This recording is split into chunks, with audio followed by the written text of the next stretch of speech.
Today's Wednesday. No, today's Wednesday, January 17th, 2018.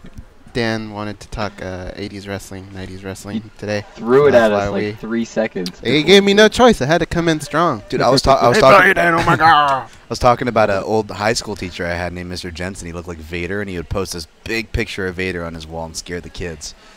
Now that I think about it, most of my cool high school teachers, I don't know about you guys, Danny or Goes, but they usually had they were either into pro wrestling or were the wrestling coaches. They were just ruthless teachers, but they were always fun. My favorite teachers were the ones that were into sports. Yeah, that's what it seems, and it kind of fits around the same field. Sure. Yeah. What about you, Danny? Any standout? I guess that makes sense. Yeah, the teachers I tended to like more did like follow sports, especially like baseball. Because when I was growing up, I always weren't you homeschooled? That was the sports. No, actually. I know I'm weird enough to be, right? Yeah. Dude, my favorite teacher was just very. It was in the sports. He was coached football and wrestling, but was just very racist and inappropriate with his comments. Oh, and I had a real racist. Like, teacher. but it was like it was a different era, kids. Like, it was a fault. different era where you could say things. Let's just say that. But it was funny. It was good times. I had a teacher once. The high school that I went to was predominantly white. Right. And I was like one of maybe 20 brown kids in the whole school. Okay. And I remember one teacher, somebody farted or it smelled or something. And he just said, he goes, "Garcia, that had to be you, right? All the beans and the burritos." Oh my Like, goodness. damn, just like in front of everyone. Dude, he wasn't even creative with it either. I know. It wasn't even a good bag. No. And so yeah, he hit me with that. And then on another time, one teacher said, like, if we score a certain amount of points on this test, we're all going on a cruise to I don't know what, right? So everybody's like, yay. And then he goes, and if we don't, we all get to go to Santa Ana. That's where I'm from. I'm like, bitch, you know I'm from Santa Ana. I'm the only kid in here. Oh, he left you out of that, too. Yeah. Well, see, here just real quick. This is how my teacher started the year off. Hardly any. Just so how you knew you were in. This is more of a fat joke, but you know how they pass Fat out joke? you know how they pass out syllabuses beginning of each period or class. Take one, pass it back. Take one, pass it back. Well, what happens? Always at the end of the row, there's always a kid that has the extra, right? He gets stuck with the extra. He has to come up and give the teacher the extra. Yeah. Well, there's a fat kid at the end of the row, and he's like, "Oh, Mr. Jennings, I have two." And he goes, "Well, that's because you're worth two people." And he just continues. What? Yeah. And you No way. I'm not even kidding. First day coming out. Oh my God. And you used to see the kid do the Simpsons, like and he puts his head down, and like the guy just continues on with the lesson, like nothing happened. And me and my buddy Tommy look at each other. We're like, we are in for a year. Holy shit. Yeah, different era, guys. I'm up in 30. Oh. I don't even know that Yeah. in that era you could get a... God, Exactly. You hear that? I'll share more stories later. Something off mic probably. We were talking You about gotta really say that bad again. teachers. You gotta say that again to George. And I was telling him about racist teachers that I've had in the past. And he had one that... Fuck. That guy's a Coming piece up of in work. 10. Stand by. Holy shit. Stand by. Didn't miss a beat. Did he do the fake laugh like this? No, he didn't even. He just kept going. That was the best part. This is your captain speaking. We are making our descent into Las Vegas McCarran Airport. On behalf of our crew, we'd like to thank you for flying MMA Junkie Airlines. Now please fasten your seatbelts and put your tray tables in your upright position because the descent is gonna be a little bit bumpy. Alright, Junkie Nation, it's time to roll, baby, on MMA Junkie Radio with Gorgeous George and Go. This is what we doing while we do it, baby. All night long, we rollin'! Yeah! The MMA Junkie Radio revolution is upon us. There's no escape. No escape.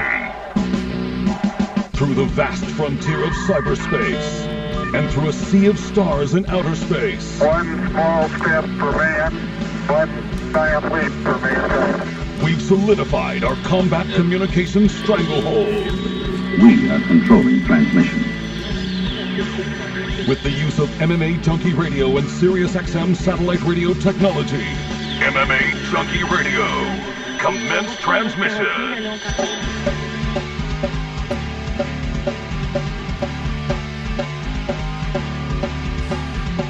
Live from MMA Junkie Radio HQ in the fight capital of the world, Las Vegas, Nevada. here are your hosts, Gorgeous George and Goes. From the fight capital of the world, inside the beautiful Mandalay Bay Racing Sportsbook, you are listening to the MMA Junkie Radio Show, the only show that matters. I'm your host, Gorgeous George. With me, as always, is the devious and dastardly Goes, our ace co-host. To our left, it's the fight analyst, Dan Tom. Back east, of course, producing the show, Danny Okers. What's up, guys? My jaw still dropped from I don't know what Tom to say said after that. before. Yeah. During the pre-show. If you guys don't tune into the pre-show, we do it on Facebook Live and YouTube. What's the handle? What do you mean? How do they? Which Facebook? What YouTube? How can they listen to it? I just type in MMA Junkie on YouTube. It's MMAJunkie.com. Facebook.com Oh, /official address. MMA Junkie. Yeah. Or YouTube.com /MMA Junkie Video. We do 2-3 minutes of pre-show before the show gets going.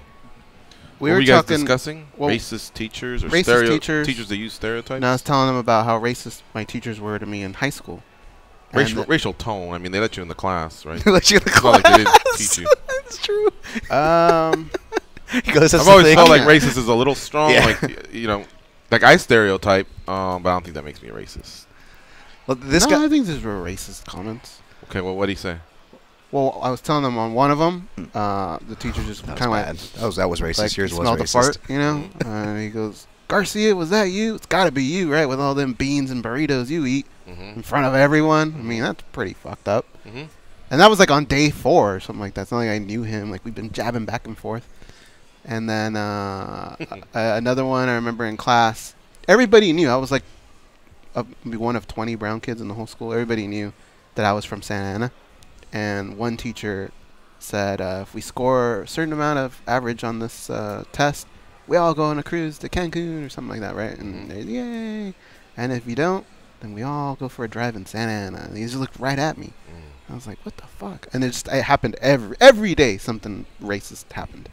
But then Dan told me about a teacher that he had that made kind of an insensitive comment that I thought, go for it.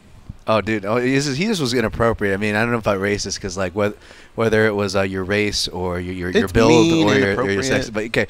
Well, you know, at the beginning of every class period or every year, especially when you get in, you know, junior high or you know, high school going forward in the United States, you have a thing called a syllabus, and the teacher does take one, pass it back. Take one, pass it back, right? It goes to each roll, take one, pass it back. And at the end of the row, of course, you always have extras in which the kid at the end has to go, I have an extra. Oh, okay, give that to me.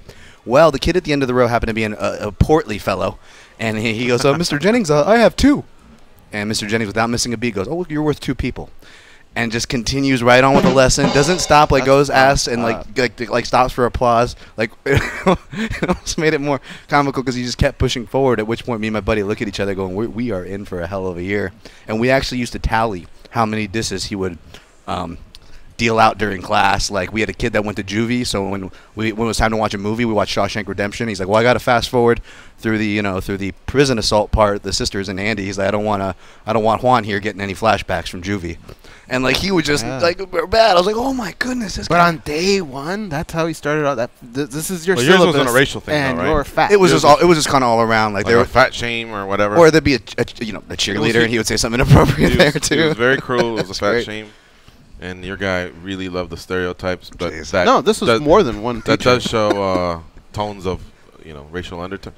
I've always felt like more when like the racist term is overused a bit, and I feel like racist is when you say no, turn around, Santa Ana, I only teach white kids. That would be like racist to me.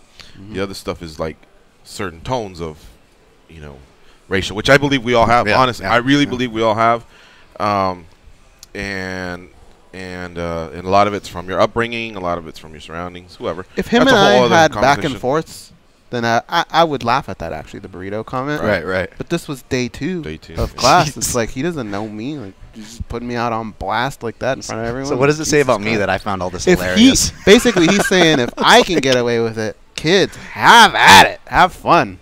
Go after that beaner over there. That was just me with the big beaner target.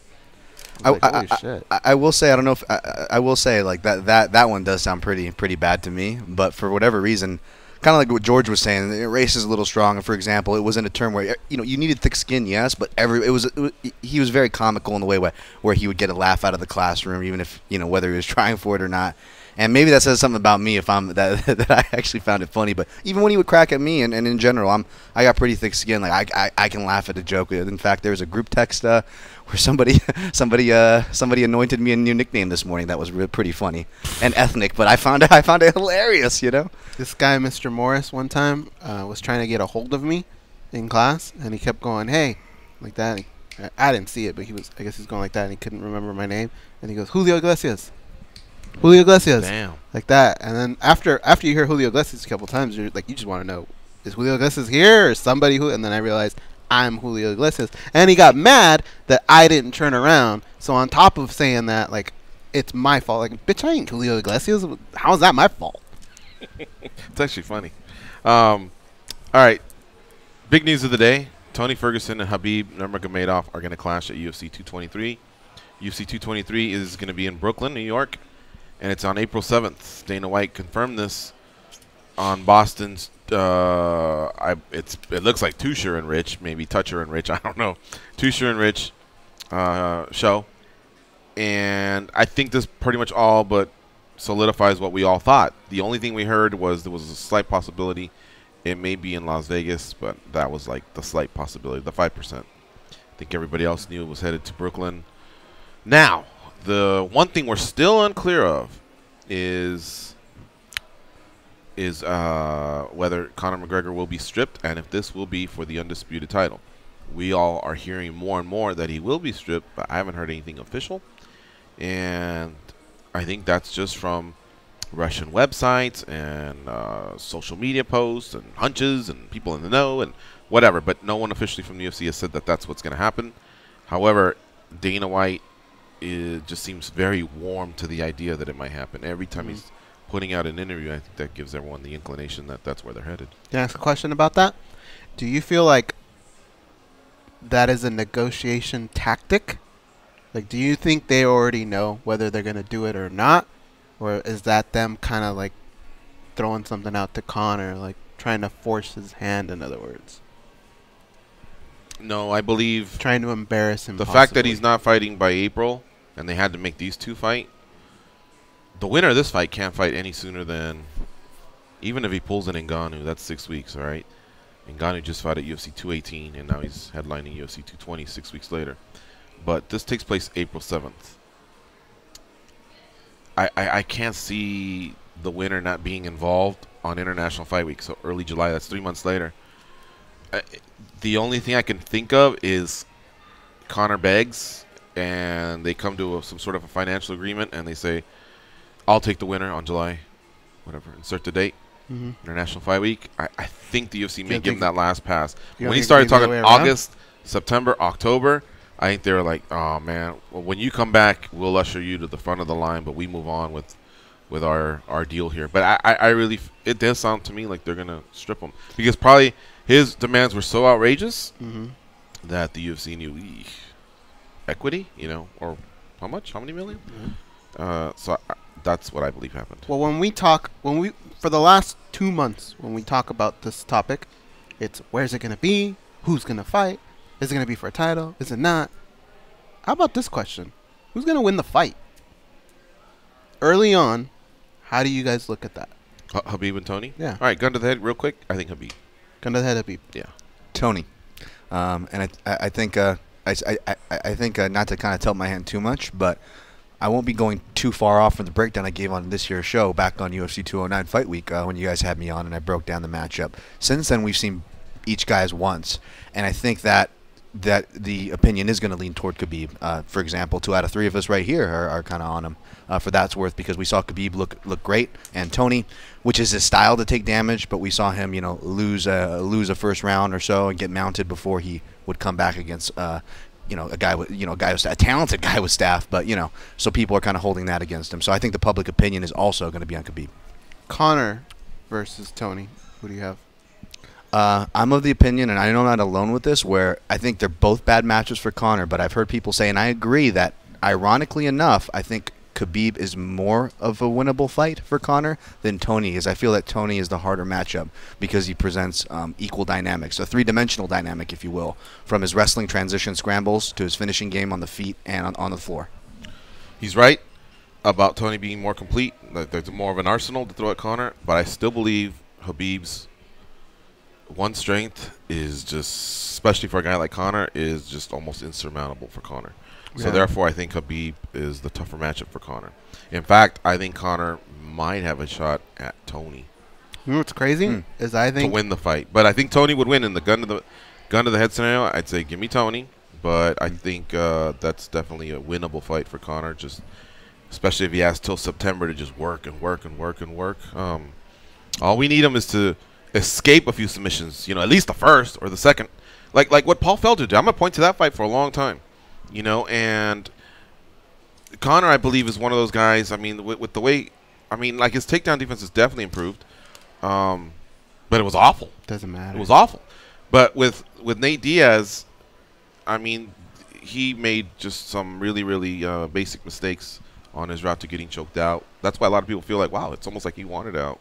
It was better than getting knocked out. I feel like you could tell both guys. But the you know, takedowns his coming. cardio improved since then. And excuse me. I feel like you could tell both guys the takedowns coming from Khabib. He could say, "I'm about to take you down," and there's nothing they could do about it. Pretty much, it seems that way. And that goes for a lot of guys in that division. Now, granted, Except for Eddie's a maybe better Kaylee. wrestler than Nate, but Eddie's not as good of a wrestler as Kaylee. Khabib. You know what I mean? So it all depends. I guess in a few days we'll have some clarity. Yeah. Maybe Boston will have some big announcements. I think one thing that's definitely on the horizon is the Ultimate Fighter Season 27. We need some coaches. We already know what athletes were being looked after, and did they already announce who the roster is going in the house? Or not I yet? didn't see anything yet officially. So we already know who went out and tried out, what weight classes. What we don't know is who the coaches might be. We're hearing rumors, but for some reason I think that, along with the Khabib, Tony, and Conor trilogy, or you know, round robin, whatever you want to call them, that saga, I think that will be settled soon. But at least we know that the other two are fighting for it has to be a title, because Tony is the interim title. But if they strip Conor, Tony will be the undisputed champion, and that's why I say either way a title would be at stake. So yeah, that's the big news. That's the big news coming out of Fight Week. Dana White already on location. He's got a fun week planned. He says he's going to the Boston Celtics game, and then he's got this this deal here, UFC 220, and then the next day New England against Jacksonville. So can't hate on that. I might actually want to go out to that Brooklyn card. I was telling Goes I don't want to be like the other gentleman. I forget who you were saying it was the other day. Gigi. Carl. Yeah. Whoever. When it comes out to Eric? gatherings, they always talk about coming out but never do. Oh, Frank. I feel that way for New York cards because I've kind of been that guy for the last couple. Granted, I wanted the first one to be at the Garden because I've never been there, but I used to live in Brooklyn. I got love for Brooklyn. I got love for the lightweight division, so it kind of makes sense. I may put a pin up on my wall for a weekend trip. You got to do the Garden at some point. If Oh you're yeah, a absolutely. I sports have fan, to. Yeah, 100%. Believe it or not, Yeah. guys, I'd rather do a boxing event first before I would do an MMA event. Okay. But it's got to be the right boxing event, right? Or would you be just up for Friday night fights?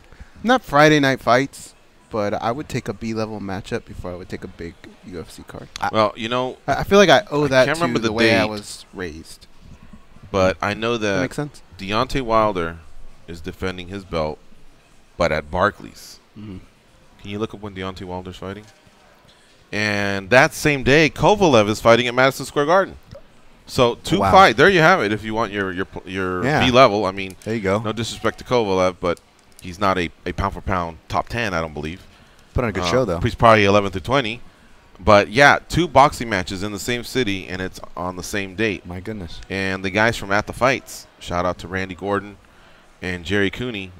They were Hey, talking about Jerry Cooney. which one are you going to, and or are we going to one and Ak and Barack are going to the other? That's the other show on Sirius.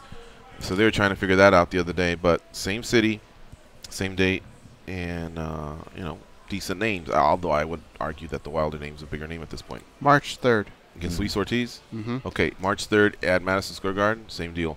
Now, March 3rd is also UFC 222 here in Las Vegas. So if you did do that, you'd miss out on an event here in Las Vegas. But if you don't mind doing that, then That that's might have to Frankie be Edgar 3 TV setup. and Max Holloway. Yeah, that sounds like a 3T. We haven't done barbecue for a while too, huh?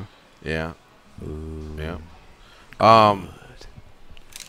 So there are two embeddeds already out for UFC 220. If you haven't taken a peek, I think they do a great job of showing stuff behind the scenes, what's going on with these fighters as they do last-minute prep, or they're traveling to, or they're arriving in the city of the event. And then you just kind of see, antics from the team and weight cutting procedures and light workouts. It's usually pretty fun. Boy, would I love to have an embedded for Uriah Hall, but I don't mean that in a bad way. I just feel like this thing is kind of getting swept under the rug. And it's like, oh, yep, but there it is, just another weight cutting deal. Move on. Yeah. And that's not the case. This one was very serious, and something I think he needs to jolt the powers of be. Something's not happening. Mike Bond's stat that the fact that morning weigh-ins are 3 times more likely to produce a fighter to fall out due to weight cutting issues or the fighter to miss. I mean, that's a stat. We're 18 months in now. It's not just 3 events. It's 18 months worth of events. And fighters are coming out and they're saying that the morning workouts, or sorry, the morning weigh-ins are more difficult, including one Daniel Cormier, who's weighed in some sort of fashion, in some sort of sport since probably the age of 6. Yeah. So what do? Do we push it to, instead of 36 hours, push it to 48 hours and just make it Thursday night weigh-ins? And how do you make it so that is that still a spectacle, by the way? Is the weigh-ins a spectacle, Junkie Nation? Before, people used to land in the town that was hosting the event.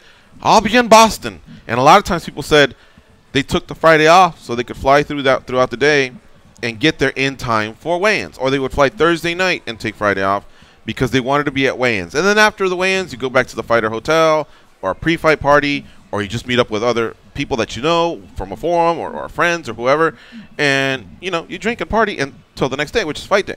But I don't hear that that's as big of a deal anymore, that to go to the weigh-ins. However, I don't hear that from hardcores, media and fans, who maybe have seen so many events that it's not as big of a deal. But one thing that was very compelling was when the fighter would come to the stage and everyone held their breath, like, because you're ready to run down to the sportsbook and make a bet or call your bookie or do whatever. A lot of it hinges on how did they look, were they sucked out, or is he in his face, or is she in her face, or is she in her mind? Trash talk, 101. A lot of it came from the weigh-ins itself. A lot of stories. The media was producing a lot of stories based off that actual weigh-in. Well, he's got 1 hour, but we're in this state. He's got 2 hours. Yeah. He can only lose a pound. He's out in the back around the MGM running. I mean, a lot of, that particular 2-hour set of 4 p.m. local till about 6 when things got settled, if anybody was in trouble, that was compelling. And now it's just no big deal. Now yeah. Some of them aren't even taking off their sweats. They're just kind of weighing in. And of course, we have our pose down, which is cool. That's basically what I want. I don't really care too much about the weigh-ins itself other than what I just described. But whether it gets done in the morning or in the evening, I'm fine with it. But what we once thought was the cure to giving them more time to hydrate is actually it's not helping. So what do we do about this? Well, I can only think of 2 weigh-ins off the top of my head that I did not want to miss. One was Valentina and Amanda, because they had already had that incident with the hand and all that. All right. And the other one was Cody and TJ. But other than that, I can't think of... Chael and Anderson, and you didn't like those? No, last year in 2017. Since the change. I can't think of anything where if they said, we're going to take that away, I would care. Right. I'm with you. I like I said on yesterday's show, we were kind of talking on similar subjects, and I threw the weigh-in out there as an example. That's something that I'm no longer excited for. And granted, like you said, George, I'm in the bubble, right? I'm hardcore media, but I don't think it's the accumulation. I think it's more the other thing you said. The degenerate in me was initially like, for sports bets, anticipation, and not even sports bets, but just that entertainment. How well is this guy going to do? How is he going to look on the scales? Even if you weren't betting, this was something, if you were following the sport, you paid attention to. Now, furthermore, what it also did is not only did it kind of take that luster, but what it did was it made an extra event, right? And you hear media guys now, it's an extra guy for the guys on the ground that are covering the sport. It's a whole extra event that they have to go to, but more importantly, it's a whole extra event that you have to plan in, like you say many times on this year's show, in an overly inundated world from not just our sport and the UFC schedule, but from everything. Now there's another event that you have to plan. Wait, is this the official weigh-in, or is this the other weigh-in? I don't know. This card, we have this media event, we have this Q&A, and we've stacked up so much to go with the overwhelming schedule. I think this is all kind of a butterfly effect almost, So what I say is this. Thursday night weigh-ins. Okay. And sure, what it's going to suck for is the Fight Pass cards, the Fight Night cards, the Tough Finales, because no one really goes to them anyway. But you do the Thursday night weigh-ins. The fighters have one whole day to rehydrate, get themselves better, and on Friday, they show up, and at some point, they do the pose off. I think you still need to have the stare down, the pose off, whatever. At some point, they can still step on the scale just for, for the purposes of throwing it out there. Letting everybody know what they weighed in on the day before. But they do it in conjunction with some sort of an event. Now, whether it's sometimes the UFC will do a pay-per-view one day and a fight night the day before, or how about one of those shows from Fight Pass that they have made part of the family, like Invicta or something. Have Invicta do a show prior to the UFC pay-per-view. And in the middle of the Invicta show, that's when the fighters come out and they do their thing. Even if we only do the main card, I don't know. Or the ones that matter, I guess, on the undercard. Well, the fighters may go, oh, man, I got to do this again. Well, yeah, you're doing it anyway. You're weighing in the morning, and then at night you're coming back. So, but we just gave you an additional 12 hours. We just gave you the afternoon weigh-in versus the morning weigh-in. So I think the fighters would be fine with jumping on a bus and going in and doing what they got to do. Some of them may even stay for the fights because some like to stay loose and just be entertained, watch other fights. I've seen it myself. And then others may say, all right, I'm done. And then one of the buses takes them back, and then they have their other 24 hours to continue recuperating. But the thing is, like, okay, so what? And now that Friday goes, replace that event, replace what used to be the weigh-ins. Now you're coming in for the other event, plus that little stare-down deal, the mock weigh-ins, whatever. I think that celebratory weigh-ins. It can produce a healthy fighter, but what's the point of the weigh-in, right? It's to make sure that come fight night, yeah, they're not going to be the exact same weight, but they're going to be relatively in the same ballpark. I think maybe 48 hours might push that a lot, where a fighter's going to be, one guy's going to be huge and the other guy's going to, and I think it might take away from what they're actually trying to accomplish, but you will have healthy fighters. So it's give and take.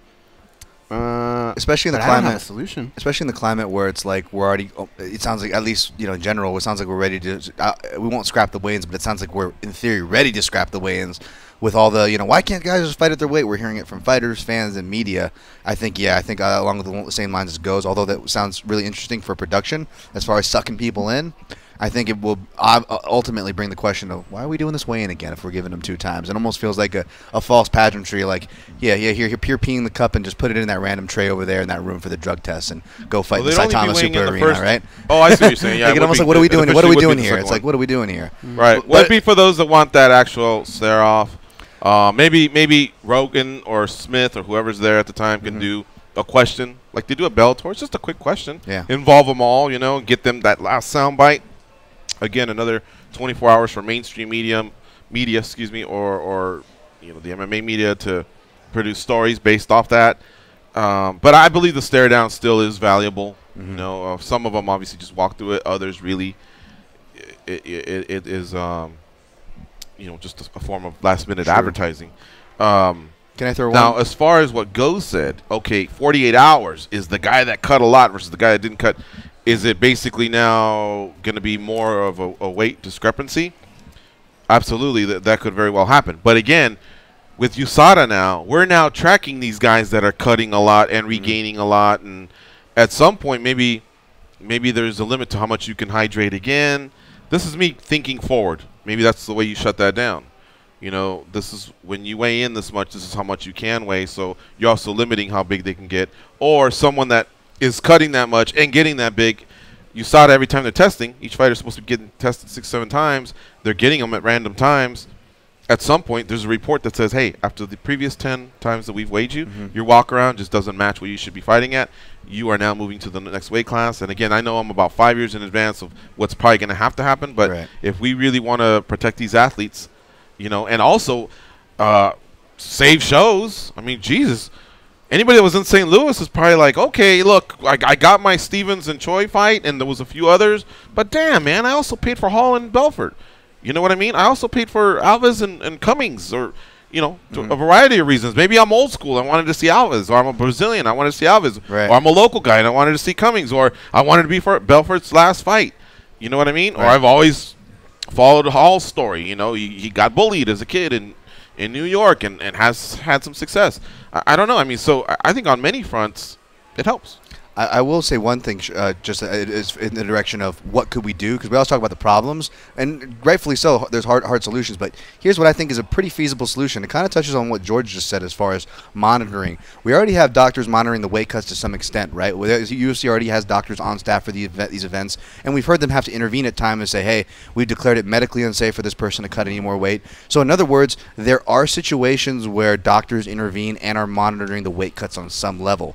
Now, not for everybody, but what I'm presenting is, how about not extending the weight cut, but allowing some fighters who, obviously you want to, be in communication. You don't want to pull it on the UFC last minute. Hey, I need a doctor to come clear this. But have an option for the fighter, whether they're legitimately running into problems or it's a slap on the wrist and maybe they should have managed their weight cut a little bit better to hit the morning target. But hey, it's taking me a little more time, but I can still make the weight. You can still have your fight, but can we get a doctor here to approve that I'm still healthy and save it? I'll weigh in a little later as long as everybody okays it, and then I'll still make a time for the pageantry weigh-in for the for the faux weigh-in. But you have that because what people are, here's what happening in the argument is where everyone's saying, oh, the fighters should get in line and just be able to have their S together to weigh in the morning, and it's safer. How can you argue that it's not safer that they have more time to rehydrate? It's like, no one's arguing that it's not safer that they have more time to rehydrate. The problem is it's a hell of an adjusting period. A, not just that fighters aren't the most organized people, but B, fight week as a fighter, as a competitor, your goal as a fighter is rest. I mean, above anything, rest is going to repair your body. It's actually going to help you lose weight and keep your keep your metabolism up, right? Sleep is a huge key. So for all these reasons, for health of the fight, for making the weight, rest is their biggest thing. Now we're having them interrupt their rest period, making them go to sleep dehydrated just to wake up to be on weight, or having to wake up ungodly early and just really throwing off a schedule and kind of having a much tighter window to work with, because our weigh-ins used to be at 3 p.m. So again, don't make a wider scale, don't move it back, don't move it up. Keep it the same so people can have that time. But if you F up, you should still have the option to fight, but your punishment is now you don't have enough time to rehydrate. Now that sounds unhealthy, but if there's a doctor facilitating that process, doctors that they already have on staff, then why not maybe a little more of that? That way we can have the events maybe not scrap, like George was saying. You have the Alves or these other names that come in where something can still be done. So you're saying the Friday morning weigh-in from 8 to 10 a.m., if someone's having troubles, extend it to 12 or maybe 2?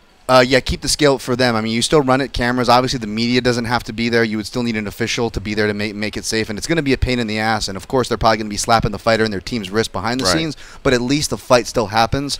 I'm thinking that Dana, who's already kind of been asked questions like this, will say that fighter probably should just be fighting another weight class. This is the system. If you can't abide by the system, that fighter should just be fighting in another weight class. They do have a doctor on staff, and I think doctors in the past have probably said that, I think some of them have already said, I've heard the instance, can't remember the fight, where they weighed in and it was like a half a pound, and the doctor said, nope, that guy's as bad as he can be. We're not even going to let him cut that half pound and come back, even if he had 5 minutes or another. I've also heard of fighters missing by 2 pounds. And let's just say some stuff happened behind the scenes, and the doctor going, well, if the opponent is okay with it, we'll let him lose it. No problem. This guy's having a safe weight cut. Another issue came up. Who knows? And so I do believe that there is some work going on behind the scenes, and maybe that could happen. But I just believe that it'll come back to the front of the lines, and somebody like Dana saying that fighter should just be fighting another weight class. We can't be doing that. Now, here's something I thought about. 2 things I thought about. We got to go to commercial soon. In fact, let's go to the commercial, and then I'll tell you about the 2 things I thought of. One was, we're at commercial already? Yeah, dude, it's flying by. I have an idea too. Okay. You're listening to MMA Junkie Radio on Sirius XM Rush 93. Stay close, and we'll be right back. Continue discussing this weight cutting issue.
They're so fat they gave Dracula diabetes. Here are your hosts, Gorgeous George and Goes. Start your day with SiriusXM. Enable the SiriusXM skill on your Amazon device. Then tell Alexa to set an alarm for your favorite channel, and you'll wake up to the sounds of SiriusXM. With SiriusXM and Alexa, you can get the latest sports news each morning without picking up your phone or turning on the TV. What, Goes? I'm looking at YouTube. When a video is done, it shows like tiles, kind of like the Brady Bunch. And I have Freddy Krueger, some kind of animal riding on top of a crocodile, half of a dick, Yoel Romero, Eric Cartman mad, Paige Van Zant, Francis Ngannou, a failed marriage proposal, a cop with an M16, and a guy looking through a glass elevator door. But what does that mean? Does that mean I've seen all these videos? Because I haven't seen these. It means you go down some wild rides like Mr. Toad down YouTube. That's what you're doing. Going, hey, bud, you know what you're really like. Mr. Toad's wild What does ride. this mean? Is it just random for people? No, I don't think so. Just suggestions. Yeah, no, it's based on. It's like what Dan was saying. It's based on some history of there. the things. Yeah, like you might like this because you've looked up South Park stuff before. You might like this because you look up weird stuff before. Yeah, like mine is a bunch of muscular dudes punching each other in every frame. That's weird. And none of them are in fights, though. It's weird. Oh my gosh. Why is the Dicks one coming up? Well, because you guys know why the dick thing's there. Because I just told them about this prank that you can do on an easel board with a dick. It hurts to laugh. But that's why that's there. But I'm trying to figure out, like, I don't know. This is weird. Crocodile and the... Oh, maybe the fish crocodile that I looked up the other day, remember? Which, by the way, Joe from Odessa sent us a pic of what that thing looks like. Okay. Yeah, not fun. Jesus. What did he call it? Alley? I don't even know. I'll look it up. Yeah. But it did not look like... you know what it looked like, honestly? If the mouth is like the croc, where it's just so powerful, you're toast, then... it said basically they won't mess with you. They don't mess with humans. In fact, they're a little bit afraid. Mm-hmm. But it really looked like one of those that were small enough that if you were behind it, you can almost grab it and control it. Unlike a crocodile. I mean, the crocodile's the tail can whip you and the mouth can crush you. Crikey. This one just looked like, if you were to put your hand there, it's like, it could... It's an alligator gar? Alligator gar? That can't be the name, right? I don't know. Yeah. No say. All right, we'll take a couple calls in a second. But let me just tell you two things that I thought about. Ghost said, what about the discrepancy in a 48-hour window where one fighter weighs in? Fighter A weighs in at 156. The other fighter weighs in at 156. That's fighter B. But by Saturday, fighter A is maybe 190. Fighter B is about 165. So obviously fighter B's like a Frankie Edgar. He doesn't walk around that much. He's always within weight, and that's why his cuts are easy. He did win a world title, by the way. Mm-hmm. This is lightweight Frankie Edgar we're talking about 5 years ago. And then the other guy might be Gleason Tabao. Monster, I mean, 190 is what he's weighing in on fight night. And sure, when they lock up, there's going to be a lot of times where Gleason has a favorable matchup. But are traditionally the bigger guys the ones holding the belt? Do they always win the fights? I don't know. But the one thing's for sure, when Frankie Edgar gets presented with the fight, and he knows it's a 48-hour window before you fight, from when you weighed in, he'll make that assessment then. He'll be like, oh, well, no, this is a guy that can be far bigger man than I can, because no longer do we have the 24-hour window or the 36-hour window. He has additional 12-hour windows. Therefore, I decline. I suppose that could happen. Now, also in the history of MMA, there's been a lot of fighters. I think Ricardo Lamas was the most recently was willing to fight someone who was 10 pounds over. Yeah. So there's a lot of fighters that are like, no, I'm here to fight, and it's not going to matter to them. So I was saying you could also have the fighters have a second weigh-in, or you can only weigh in as much. I think I've heard that in the past too. But that's actually happened, right, in North Carolina? It has. It has. Going back to the Thursday night weigh-in, what if fighters are supposed to weigh in at 8 a.m., right? What if you're a fighter that has these problems and you say, I would like to weigh in Thursday night? As long as the opponent is okay with it, shouldn't a commission official be available for a Thursday night window where that fighter can weigh in, and therefore the opponent knows, well, that's good because I want to fight on Saturday, and if this guy's saying that's the way his weight cuts work, I don't want to work off a gamble where he doesn't make weight and now I don't have an opponent. And then he also has the option to weigh in early. What if both of them prefer that? I like that in theory because it's kind of like talks about kind of similar to the theory that I presented. But I think, again, when you start getting into a little bit too early, you get to the point where even if all those things, by the way, you said are true, but here's what it comes down to as a competitor. They're going to say, nah, F you, I want you to suffer. Because there's so many times where guys, we talk about bad weight cuts, that's what we're talking about now, but there are so many instances, you talk about Frankie Edgar, not even the Frankie Edgars, there's just how many guys that are like, I can make weight today, right? Usually it's those guys who have a bad history, so the media's asking them, but granted, there's a lot of guys that say but that. I'm saying, what if the opponent agrees and goes, hey, I like that idea, let me weigh in If with he agrees, sure, yeah. That's If two hydrated guys. Yeah, that's true. If they both do it at the really, same you time, just have to okay, have a commission official that shows up and says, okay, I'm here for the 2-hour window on Thursday night. Let's call it 10 p.m. You don't think the other fighters are going to be like, "Aw," and start pointing their fingers? I mean, they're fighters, At some point, they're pretty tough guys, regardless of. But yeah, that's. I'm just looking for options here. No, 100%. Yeah, no. I actually like that they both agreed in the same time. I'd rather see that than see a fight get scrapped. That's for sure. Did you share your idea during the commercial? Or you want to share it now? I shared it during the commercial. Well, what is it, so that everybody else can hear it? Well.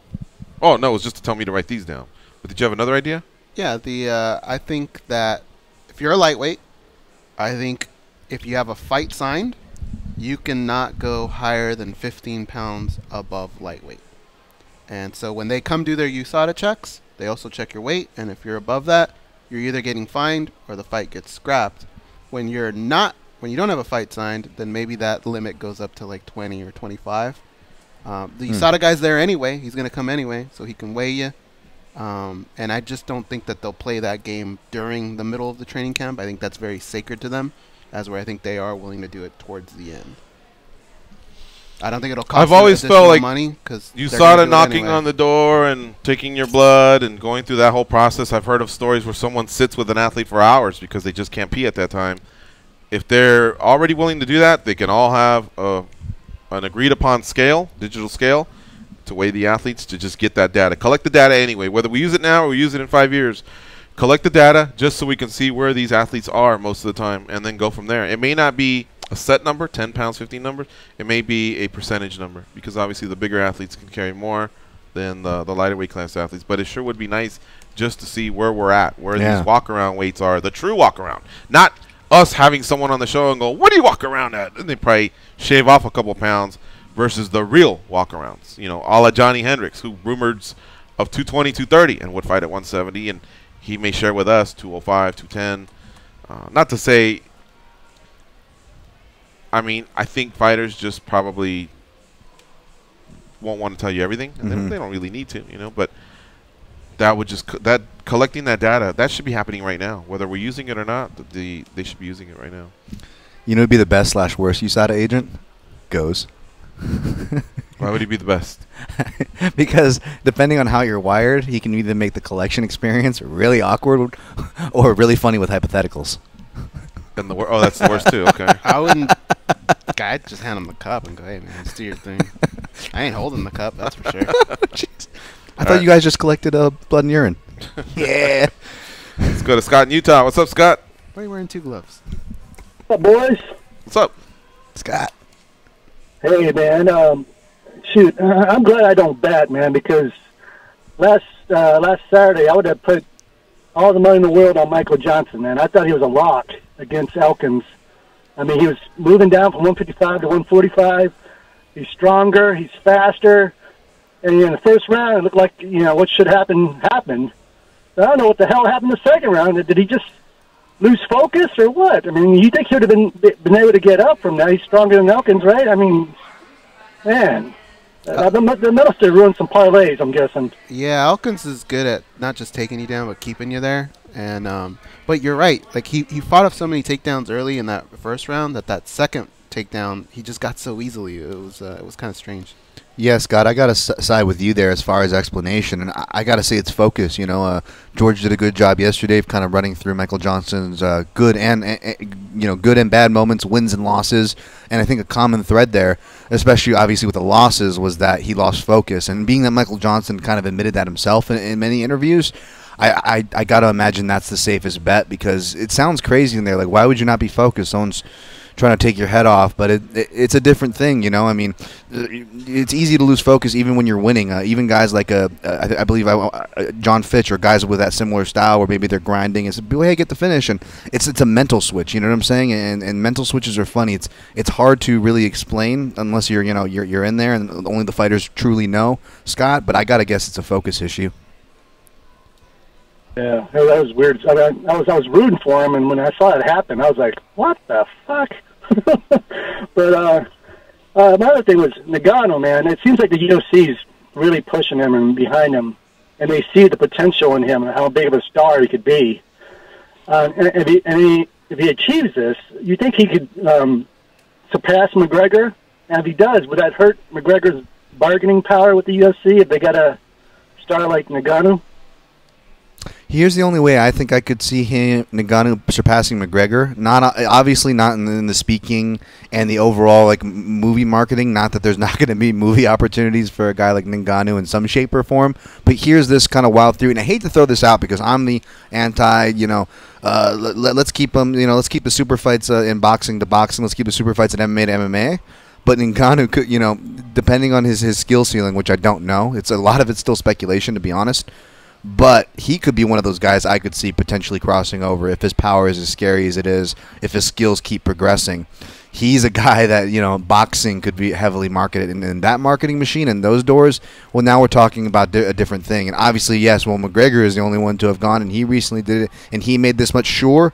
But let's be honest, there's maybe one or two more opportunities at most, and they aren't exactly competitive or longevity opportunities. There's actual potential longevity with Ngannou there. Yeah, especially with the heavyweights. I mean, that crossover would be way easier than the lighter weight. The lighter weight guys would get tooled, I think. Yeah, 100%.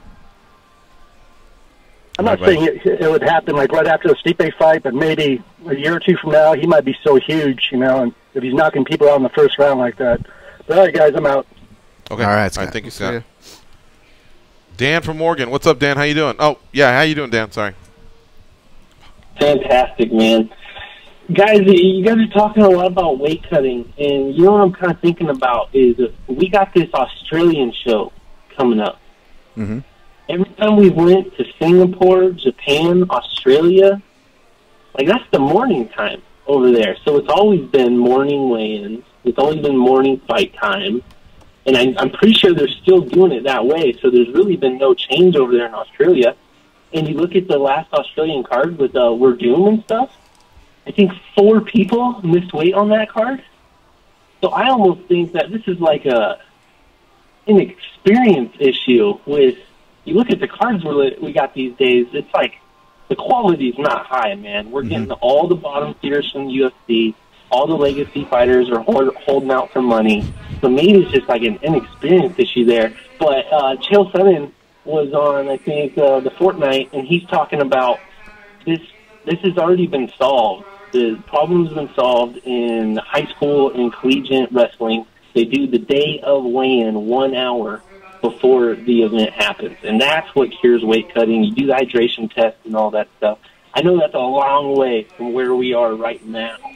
Well, I don't know. I'm kind of with Goes. I don't think going back further is the solution here.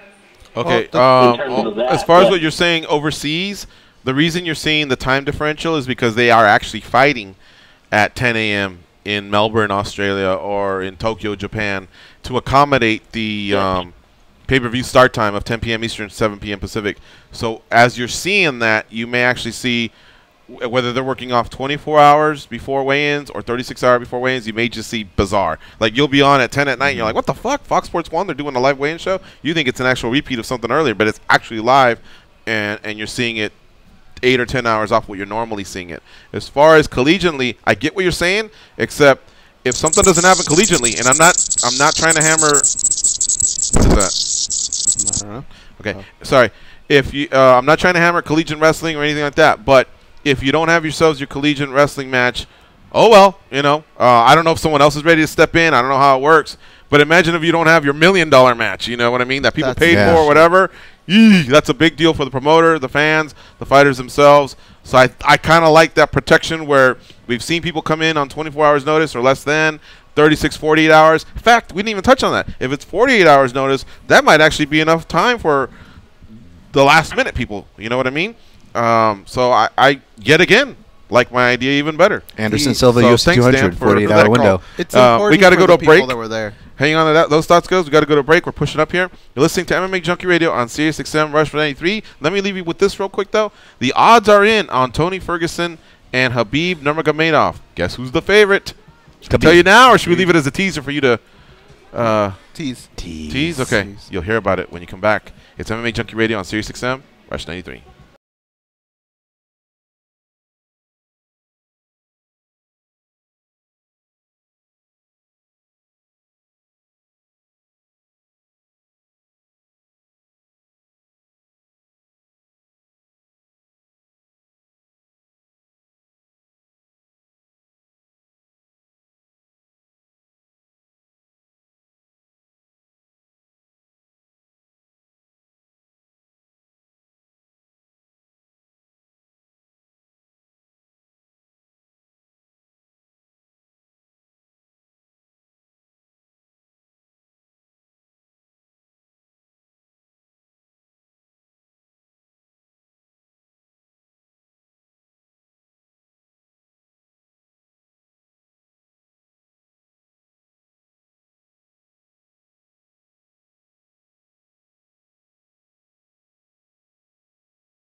They pat down TSA agents because they don't know where those people have been, and because they can. They are Gorgeous George and Goes, and this is MMA Junkie Radio.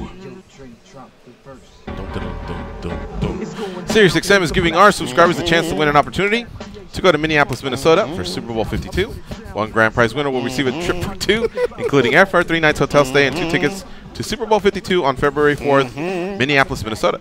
If you're a football fan, this is the ultimate prize. Shut up, goes. No additional purchases necessary for official rules, and to go to SiriusXM.com/Super Bowl. Do that before January 24th, 2018. The NFL entities, as defined in the official rules, have not offered or sponsored this sweepstakes in any way. Somebody actually thought that was cool. They are putting the song together, and everybody goes, "Hey, what do you got? I'm going to Capriati's. Do you want a meatball sub?" I said, "Wait, do that shit again." And then they added that to the song over and over and over again. Here's what happened. When they were doing the song, somebody was feeling it. Somebody was in the studio, and they're going, and then they go, "Hey, we should put that in the song." I think that's what they do, is the same way we goof off with our buddies. "Hey, you should do that. We should make Danny do this. PayPal you 20 if you do this." I think that's what these people are doing, and every once in a while you have the the giggle and Hungry Like the Wolf, and what's the other one you don't like? Oh, at the beginning of Boys to Men, where he just goes. Yeah, that one. Yeah. There you go. Good job, Danny. All right, tell us what the line is. Oh, the line. Habib and Tony Ferguson. Habib is your favorite at minus 185. I didn't even give you guys a chance to guess.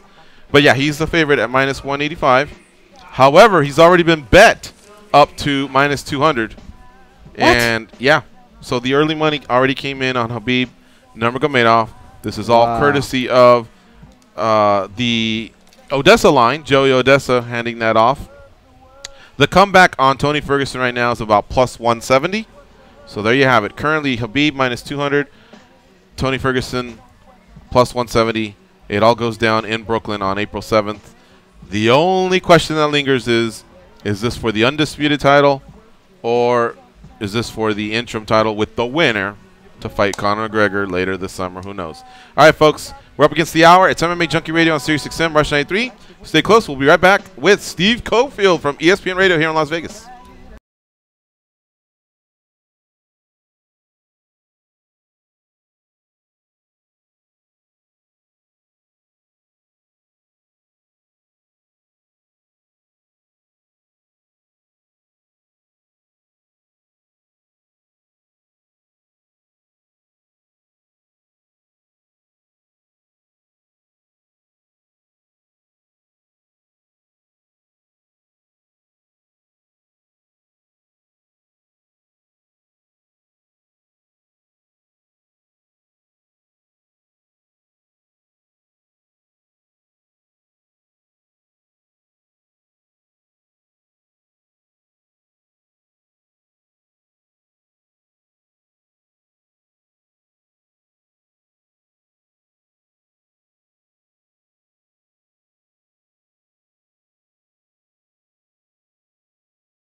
Pretty easy. Stitch.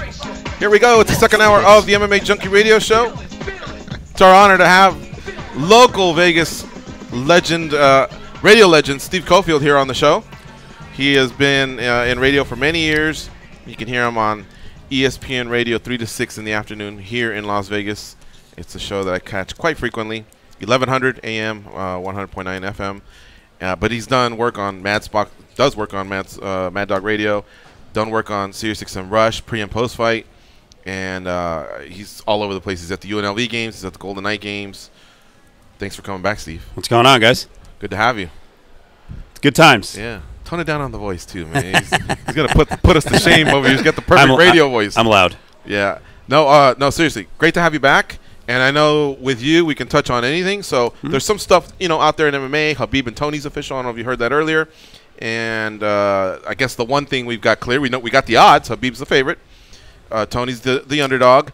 We know the location. We know the date. The only thing we're not sure of is it for Tony's interim title or is it for Tony's undisputed title soon to be, because Conor may be stripped, which we haven't heard of as of in the last 30 minutes. But your reaction to that fight?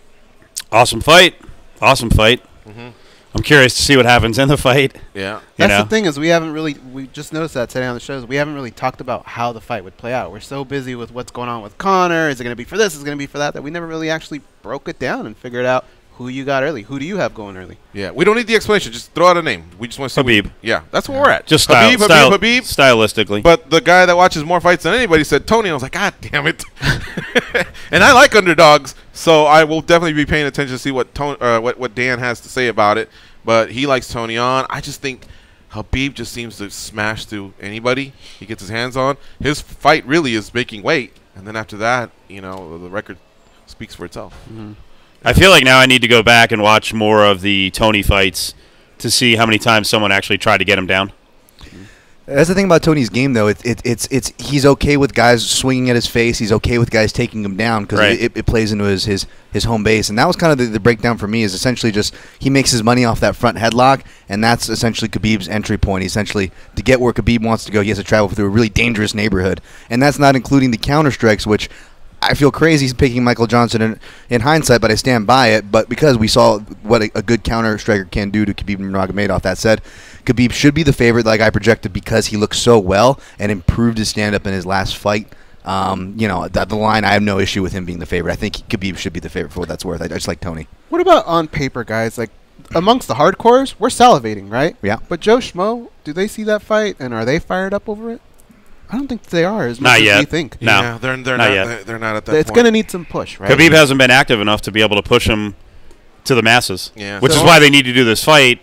Tony had a nice run-in with Kevin throughout the summer, and he was on Fox, and they always pointed back to that. And then he had the win over Kevin Lee. But, yeah, there's been a little bit of a die-down period, and I just don't think they've reached that level yet.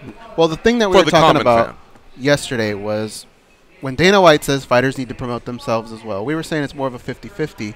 But the one thing that seems to get the ball rolling in boxing is when they sit down and have the face-off. Early. They have it as soon as the fight's announced, they sit down and they talk trash for about 15 to 20 minutes.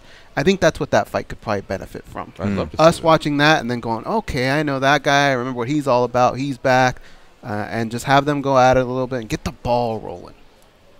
Well, Tony's going to have to do the heavy lifting for the most part. Khabib tries, but he's not going to be able to do radio interviews and a lot of TV interviews. And Tony is very I think he's funny too, but it's an acquired taste, and I think for the masses it's going to be a little difficult. But Tony's really good at it, so I don't know why. In the case of Tony, why he hasn't blown up even more. He's only got the one loss. He's awesome. Michael Johnson, right? Yeah, and that's it. Ever since he's like 13-1 in the UFC and like 24-3 overall. I'm sure you guys have had him on, right? Yeah. Lots of times. He's as good as it gets. Yeah. He's really honest. He's a good trash talker, uber confident. Yeah. All right, but what do you think should happen? Are we at the point that this fight should be for the undisputed lightweight title? Or is Conor too big of a athlete, too big of a star, that unicorn that term that Dana White likes to throw out, where he gets a pass, these two fight, and the winner gets Conor McGregor, just because it's too good for business? What do you think? Are you asking me if they should strip the belt? Yeah. This is one of those issues, and I'm sure this is not to rip you guys. Like, in the MMA bubble, I think it's a big issue. I don't care. I think there's fighters, they get to a point, belts don't matter. And I do understand UFC has built their whole brand on having divisional champs and the belts are supposed to matter, and we're not going to act like boxing. and have multiple champs, but they've thrown that out the window with all the interim titles. So I think Conor, to me, is like Floyd Mayweather. Do you know what's the last belt Floyd fought for? I have no idea. I don't care. He gives them up. Right.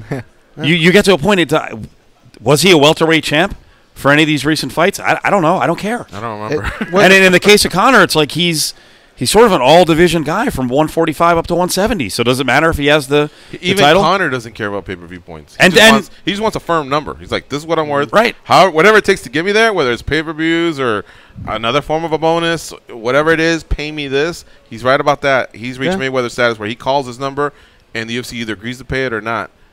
All the other fighters are hoping to be a champ to get the pay-per-view cut. Right. You need a belt on your way up. You need a belt to be legitimate. You need a belt to be pushed as a champ. But in the case of Conor, he doesn't need it. And Dana's bought into it, too, because I'm sure you guys saw the thing like 3 weeks ago where Dana was like, well, it's a little exaggeration that he hasn't defended any of his belts. Like, it's not an exaggeration. That's a fact. So that there's no exaggeration. Like, we understand there's circumstances that led to him not defending the belts, but he hasn't defended the belts. When you're making that kind of money, I got to imagine he probably doesn't care. But the one factor that I think that plays into maybe him caring is when it comes down to legacy, there's a lot of champions. If you look over the history, belts get passed around left and right. It's title defenses that I think are going to build people's legacies, and he doesn't have any. But I think he thought that for a while until the money really started pouring in. Fuck, at least one, man. Well, he can always point back and say, I was the first guy to hold 2 titles at the same time, and I'm one of 4 guys to ever hold 2 titles. And if that's not good enough for you, I don't care. And then he just falls back into his pile of hundreds. But it's not whether it's good for us. I think it's what's good for him. I've always said it's the power. It's not the money. It's the power. You know, he's telling people to beg for a title shot. Beg me and I'll come back. Now he's telling fighters, he's telling other champions, Steve, I don't want you on my card because I don't want you to make money off the pay-per-views that we sell together, meaning he sells. Tyron Woodley told us on the show, he's like, Conor doesn't want other champions on. That's power. That's him wanting to show the other champions, this is who I am. And people get addicted to that. Hey, we all wanted fighter rights, correct? Yeah. So what you wish for, this right? is what you get. Yeah. Now a guy's got as much sway as the promotion. We've been saying that for years. Hey, we all want them to get paid more, but careful what you wish for. And we're seeing it. Happen. I think Conor opened the Pandora's box on fighter rights where how many active battles and brawls does Dana have going with fighters? Over fights and money, right? He's probably got, at any given time, he's battling 8 different guys, and they all feel stronger now because of Conor. Yeah, he came around at the right time, and I think a lot of fighters resisted him at first, and a lot of fighters now appreciate what he did.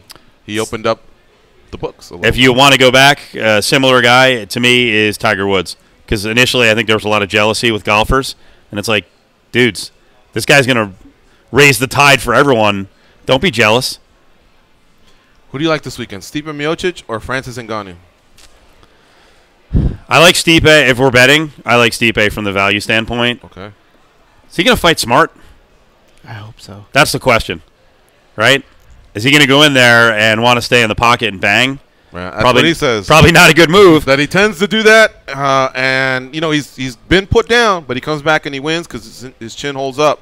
But Ngannou just seems to be another level of what he's swatting you with. Can he overcome an exchange like that, or two or three exchanges? It may be a bit much. He has to fight smart. You're right. Use the wrestling. Get this guy off his feet. Wear him down. It's close space. Get him to the cage. Take him down. If he stands in the middle of the cage swinging, that's stupid. So I feel he's gonna, and because of fight that, smart or swing. Smart. Okay. Smart and win. I think he will, because I don't think he's cashed the check that he wants to cash yet. And I think if he can beat Ngannou in front of all those people, I think he'll start to make that money. So I think he's going to fight smart because of that. A lot of fighters have told me that at some point in time, you just don't want to get alphaed, even by someone you think has the power.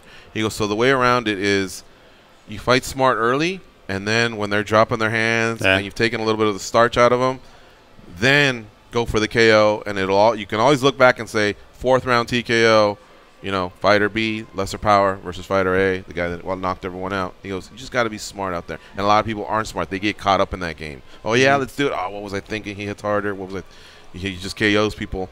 So I think Stipe, he may ground himself for this particular fight, and then he can go back to being a KO'd artist. I mean, there really is something to having 4 straight KOs in the first round. He's feeling top of the world. He's his competition is Anthony Joshua. He's trying to tell everybody, I'm the baddest man on the planet. I don't make as much as Anthony Joshua, but I'm the baddest man on the planet. Now comes this Ngannou guy trying to take it all away, but I think he'll be cerebral. At least I hope he will be.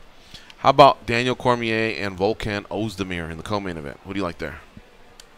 Daniel. Yeah. See, you know what's going to happen in that fight. Daniel is smart. Yeah. Right? There's no messing with. He's not going to stand. I mean, he's obviously improved as a striker. He's not going to throw in the middle of the cage. And he's already been booed in fights, so what does he care? Right? He's been booed in fights for taking the Anderson Silva fight here. Hey, there's only one way Anderson can get me. Screw it. Taking him down, I'm laying on him. Get up, bro. Yeah. So I think he wins that. Anyone picking the upset? Not me. I haven't heard of anyone. Have you? My breakdown submitted and maybe up as we speak right now. But I ended up taking the favorite there. We have 14 people on our staff picks now, and I'll be anxious to see if one person takes. Yeah, I didn't see any Uzmir's coming there. Now that you're mentioning that either. It'll be DC all the way. It'll be a big upset though. That means Uzmir's going to win then. Everyone's on DC. Could be. I mean, there is the angle. DC's not 28. How much of he's an older guy. You got your show outline or whatever prep you guys do for your daily show. We'll use that one, for example. Not all the other shows you're involved with. Go back to about 2009 when MMA was popping. The sponsors were coming in big. How much time was dedicated to MMA and how much time is dedicated to MMA nowadays? It's a good question. What do you think the answer is? Maybe. I think you know what the answer we're is. Vegas based. Yeah. So I would say 25% back then. 10% now? Yeah, it's probably less than 10% now. Wow. Yeah. Oh, wow. No one's calling in, or you've lost your interest as a host? No, I haven't lost my interest. I think you just gauge the audience on what they're interested in. And right now, UFC is in a period where they don't have all their big stars fighting enough. So with Jones out, Rousey 99% done, Conor kind of jerking around, not fighting. It's just not as hot as it was. Now that could change. If there are 3 gigantic fighters and they've got million pay-per-view buys, on 3 different cards every year, then we'll get back into it. But you judge the audience. I mean, as an example, I have taken a wait-and-see approach on the Vegas Golden Knights because NHL is very risky on sports talk radio. You can do some even when you have a local team, but at a point you're like, okay, are we pushing it too far? Well, the Golden Knights have been so good that now we've started to expand on talking VGK. Aside from their record, which is surprising everybody, what's been the most surprising thing about them? I'll give you mine.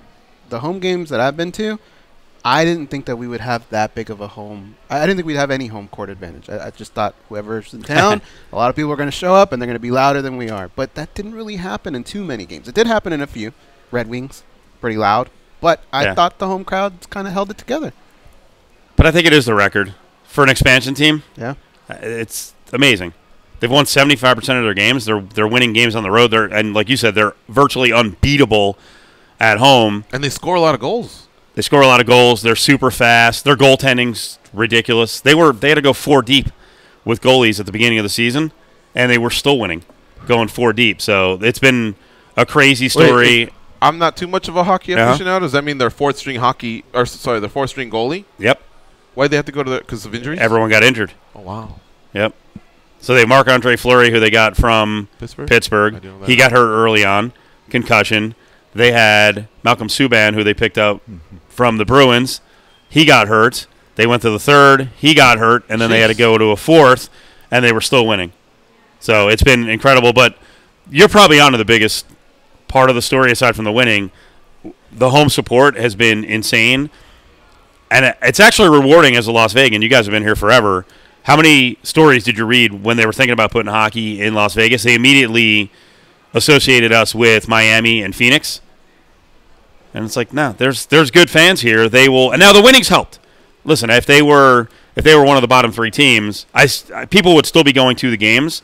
There wouldn't be the fervor there is right now. But Vegas is a really good sports town. We just haven't had Major League Sports before. And, they've latched onto it. And the other thing is, and, UFC has been on to this, although now I guess people would argue now maybe they need to change things up a little bit.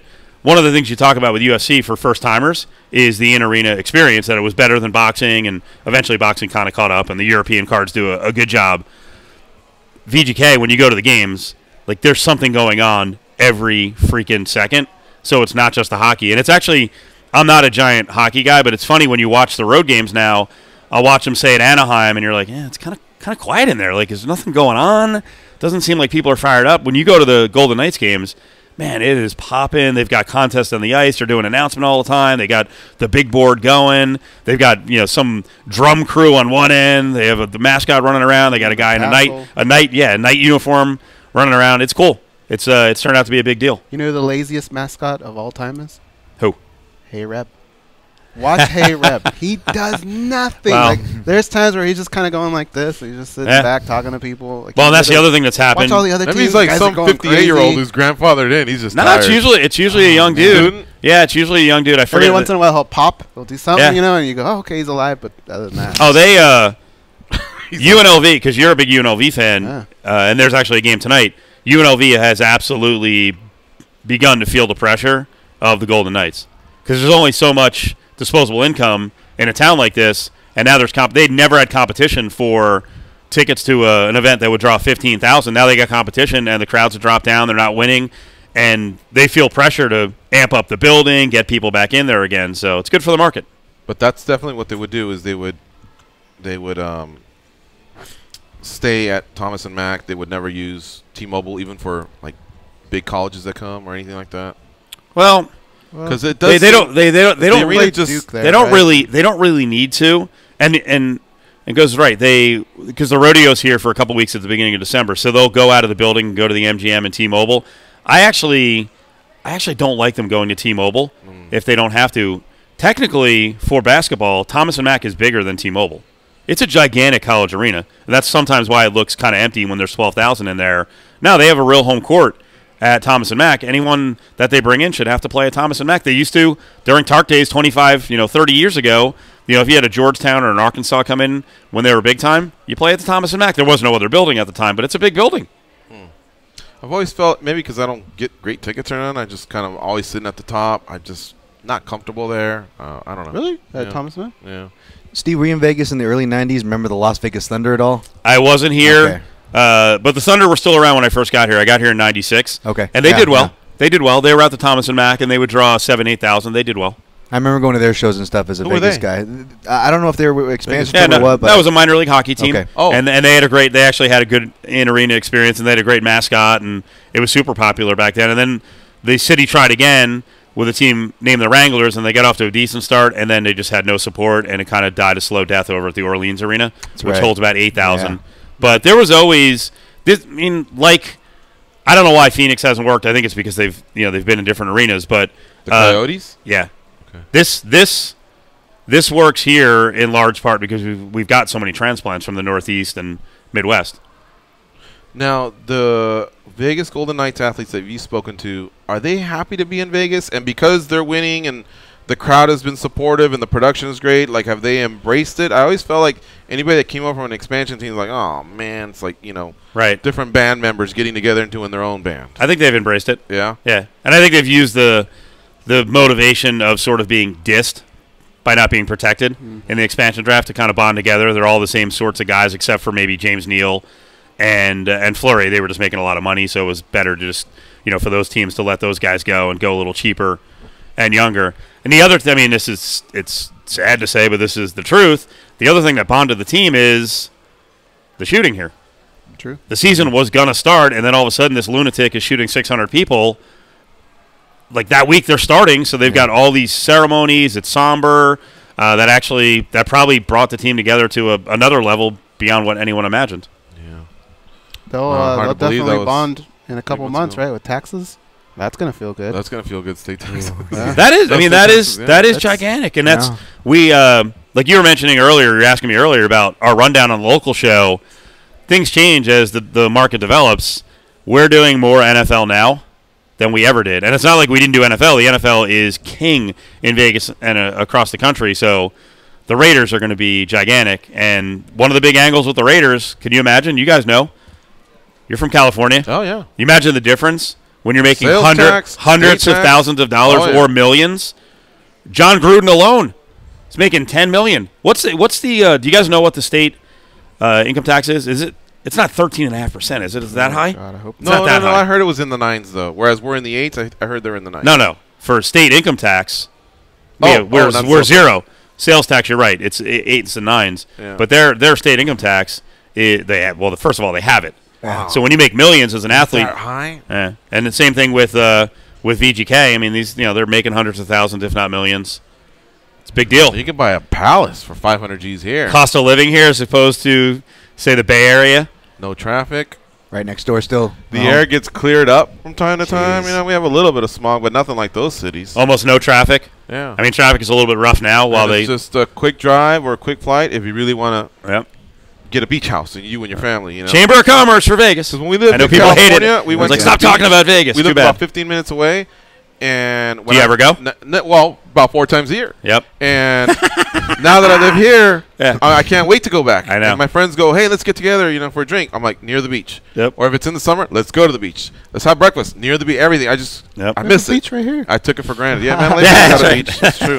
Let's take a couple quick calls. 866-522-2846. Talk to Marco in Waco, Texas. What's up, Marco? How you doing? Marco from Waco, que pasa, Gatos and Cofield. What's up, Marco? I haven't talked to you for a while, buddy. I know. It's been. What's going on?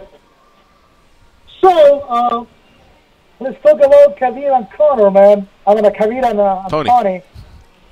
Yeah, I know. I'm psyched that the fight is finally happening. About freaking time. But if the bell doesn't mean anything for Connor, it's just stripping, man. As soon as he comes back, they put him right on the title fight. He doesn't care if he's defending it or not. He can claim to be a 2-time lightweight champion. Enough of this crap, that we have to cater to whatever Connor said. Don't cater too much, man, because, you're still undermining the sport. And like I said yesterday, we are doing the fights that matter. Every single champion, except for 3 fights last year, defended against the number 1 contender. So this is the fight to be made, man. The true lightweight champion, Tony Ferguson, 13-1 against the number 1 contender, freaking Kavik Nurmagomedov, 24-0. Peace out. All right, see you, Marco. A lot of people are feeling that way.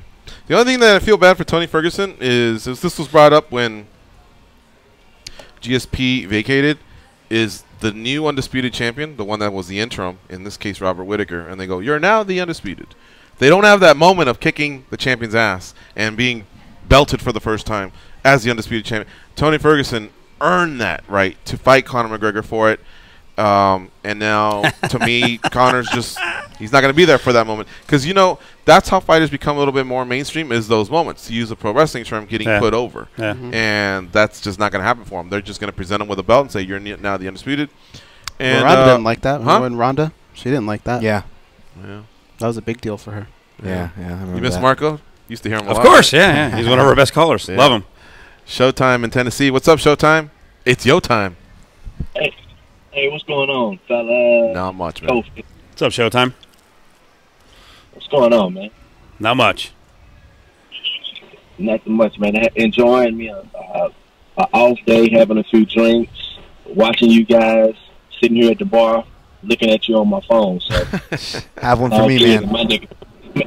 Man, check this out, man. It's so freaking cold out here, man. When I woke up this morning, it was like 9 degrees. Are you in Chattanooga, Tennessee? Yeah, I'm in Chattanooga. Okay. 9 degrees. Wow. That is cold. I thought the cold was done. Yeah, is the East Coast getting a new batch of snow? And I don't know. Wow. Okay. Yeah. It's like this little Arctic blitz. I'm just sitting here looking. I'm going to hit Blue up and see if he okay. Because, we kind of bypassed it. But North Carolina, it's like a state of emergency. They get hammered over there. Did they close the schools? Yeah, the schools closed. Everything is closed. I'm sitting here watching the Weather Channel now. Yep. Schools are closed all over the place. Really? Kansas City, Houston, just because it's cold. I wish we would have had that growing up. Yeah. No, you don't. Having your school not go to school because it's closed? That's a good point. Yeah. Snow days are pretty cool. Continue, Showtime. Yeah. Hey, but, man, the news of if we're going to finally get this Khabib and Keith Ferguson, man, that's amazing. And let me ask you this. Is it going to be on the March card, or they don't have a date set for it? No, it's April 7th in Brooklyn, New York, UFC 223.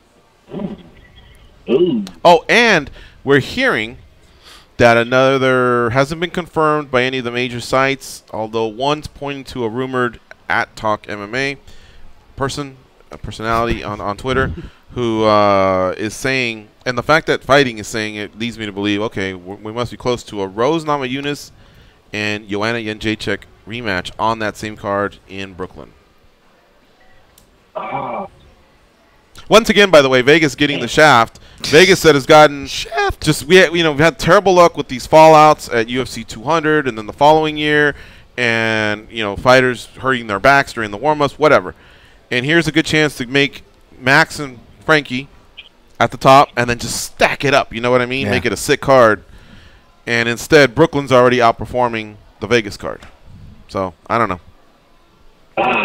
Man, I gotta get to Vegas in March. I think what I'm gonna have to do this time, I think I'm just gonna book a flight and just fly in. That way I'll get all the technical difficulties that I have trying to come out there in the big truck. I know if I buy the ticket and just fly, I won't have that issue. I think that's what I'm gonna do this time, man, just to cut everything down. 'Cause I miss Vegas, man. Who do you like this weekend? It's about time for us to have another drink too. Oh, you met Showtime before? Yeah. Okay. Yeah, we had dinner over at the Monte Carlo. Oh, that's right. He was at the dinner. Okay, I remember that. Yeah. It was like, you were there too. Yeah. All right, Showtime. Thanks for the call, my man. All right, guys. All right, I was very exasperated from the cold. The Italian dinner, courtesy and then of they closed. Marissa Rivas. And then they closed the restaurant. On the way they closed back, all the restaurants over there. Now I remember we actually played blackjack on the way there and blackjack on the way back. And I tried to educate dear Marissa in blackjack. She would not. She's very independent, and so she does not like being, like, I guess, coddled, or open. I don't know. And I was watching her play, and as soon as I watch someone play, I can identify whether the green chips and the black chips should come out, or if I should just stick to 5 and have fun and get drunk, Mm-hmm. And I saw her playing, making a few rookie mistakes, and I thought, just stick to 5. I'm gonna sit there and get pissed over, why did you do that, And I tried to tell her, and she was not feeling it. I got my way, she's focused. And so then I said, hey, Showtime, let's do a coalition. He goes, what's that?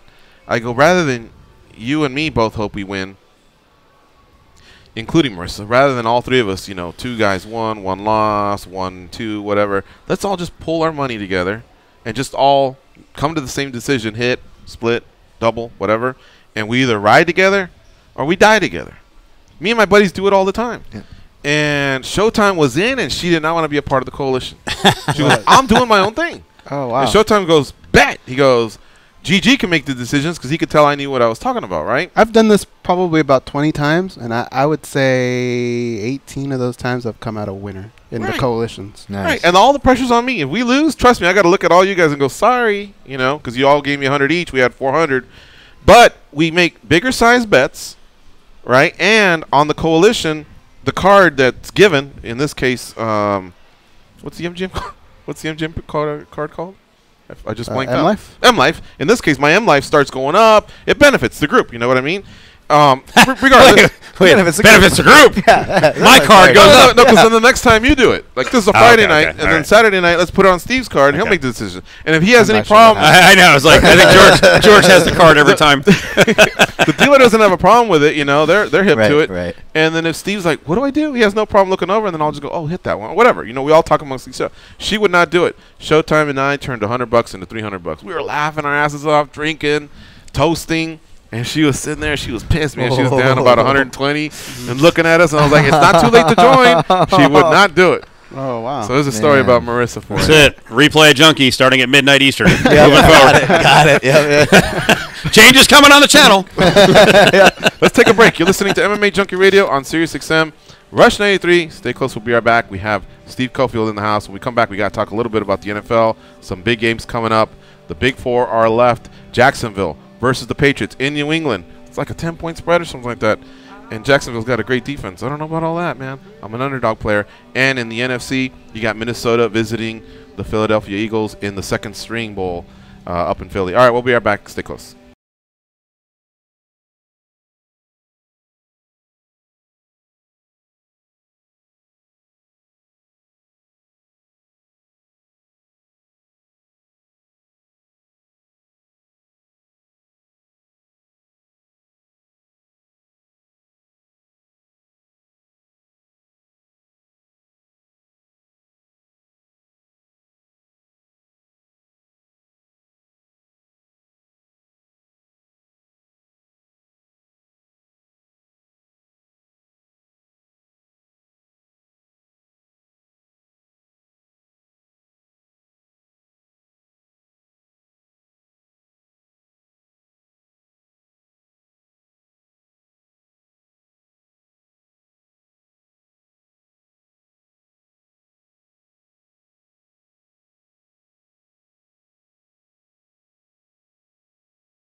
can't touch this. Hey, idiot! Yeah, you. Can you please tap that rather large fellow on the shoulder and tell him it's time for more MMA Junkie Radio with Gorgeous George and Goes? Thank you. Start your day with SiriusXM. Enable the SiriusXM skill on your Amazon device and then tell Alexa to set an alarm for your favorite channel, and you'll wake up to the sounds of SiriusXM. With SiriusXM and Alexa, you can get the latest sports news each morning without picking up your phone or turning on the TV. All right, guys, I got the latest odds here. I want to get Cofield's thoughts on the big games happening this weekend, Sunday. Both games on Sunday. They call it Championship Sunday. The Jacksonville Jaguars visit the New England Patriots. New England's favored by 9. The total's 46.5. In the NFC, the Vikings will travel to play the Eagles, and the Vikings are favored by 3.5. That's right, the road team favored by 3.5. The total there is very low, 38.5. Who do you like, Cofield? It's not final yet. It's not final yet. No, I'm going to pick the Eagles. I think we're going to get a nightmare Super Bowl. So. Oh, you're going with Jacksonville? I'm going to go. No, the nightmare is it's not going to be competitive. I think the Eagles will ride the emotion at home, take out the Vikings, and then it'll be Eagles and Patriots. And my God, how are the Eagles going to compete against the Patriots with Foles? Like, you'll need a third straight week of decent play out of Nick Foles or quarterback. Right. And Belichick has all that time to prep for Nick Foles. Forget it. I don't want it to happen. You feel the same way? I like the Eagles. I think they'll make it. But I'm going to call the upset. You going with the Vikings? Well, they're the favorites. With Jacksonville. Yeah, I'm liking them too. Yeah. I just feel like it's brain fart time for those guys. Right. Well, mine's not. Okay, mine's very uneducated here. But here's what's going to happen. I think they're going to hit Brady early. And I think Brady is going to become old this Sunday. Well, we're all going to go, possible. That was it. Yeah. That was it. He doesn't have it anymore, which is what people say, even though he had a great season. But you just start to say it when you lose a big game. And I think Jacksonville's just going to come after him. And I don't want to hear this whole thing about, Jalen's going to lock up Gronk. I've heard that a little bit. You do realize the Patriots won it without Gronk last year. I mean, Brady's amazing. The Patriots are amazing. They find ways to win. They have amazing schemes. But still, I just feel like this is a good young team that really, really can get after you. And plus, I like underdogs. What the fuck? All right. So I'll give you positives real quick on the Jaguar side. Because you mentioned Jalen Ramsey. It probably won't be him covering Gronk. It'll be Miles Jack from UCLA, who dropped in the draft because he was hurt. And he's freaking awesome. And I don't even think he's reached his potential. So that matchup will be great. And I do think they'll have some success getting to Brady, knocking him down, and covering the receivers. So I think there's a lot of positives on the Jag side.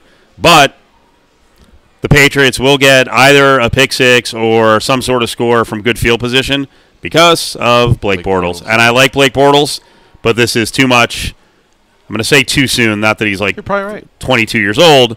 But Belichick, in terms of slowing the weapon down, is awesome. So you have, 75% Leonard Fournette with the ankle.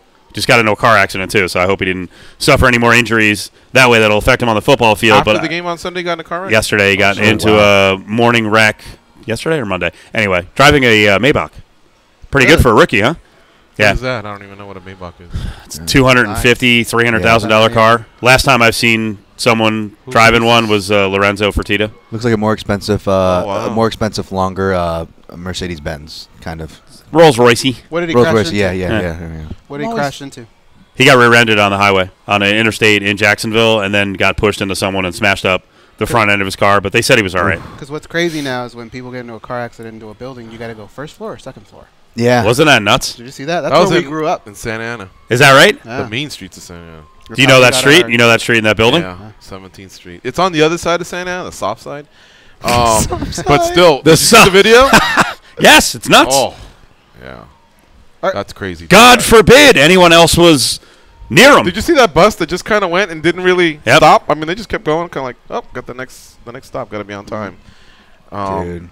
Yeah. So anyway, all of that, Patriots I think win, and they win by 10 or 13. So I think they cover too.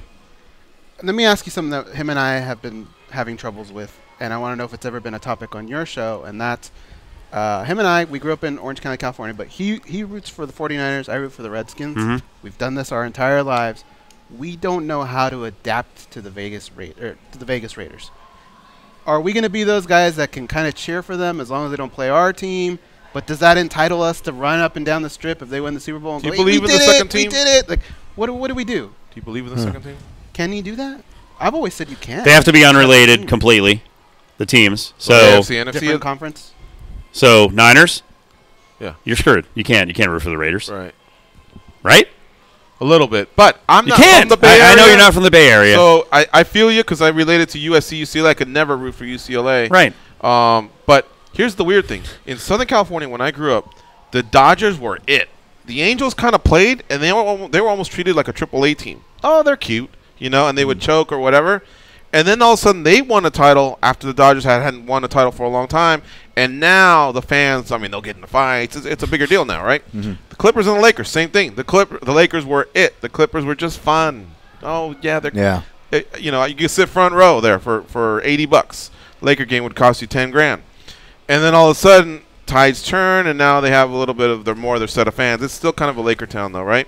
But I see that because I'm in SoCal. But I haven't been in NoCal to see the Raider fans and the Niner fans hate each other or anything.